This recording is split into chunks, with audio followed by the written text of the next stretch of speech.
Ζήτησα από τον κύριο Πρωθυπουργό να ενεργήσει το συντομότερο για τη διαφάνεια που επικρατεί για τη διαφάνεια και τη διαφθορά που επικρατεί στους Δήμους.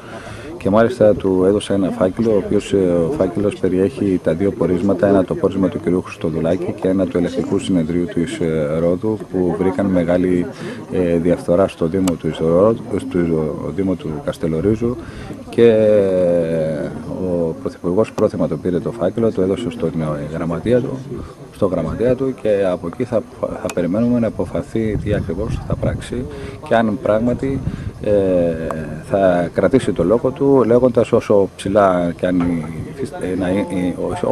αν είναι κανείς θα τιμωρηθεί και θα το περιμένουμε αυτό σε λίγο χρονικό διάστημα, διότι του έγινε και μία ερώτηση από ένα άλλο συνδημότη μου, ο οποίος του είπε: κύριε Πρωθυπουργέ, υπάρχουν κάποια πορίσματα. Πότε θα βγουν αυτά τα πορίσματα, μετά τις εκλογές ή πριν τις εκλογές?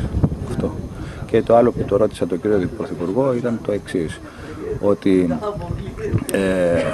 δεν πρέπει με το ψήφισμα του Καλλικράτη να μένουν στη θέση τους δήμαρχοι που έχουν διατελέσει επί 2 τετραετίες, όπως είναι και ο θεσμός του Προέδρου της Δημοκρατίας.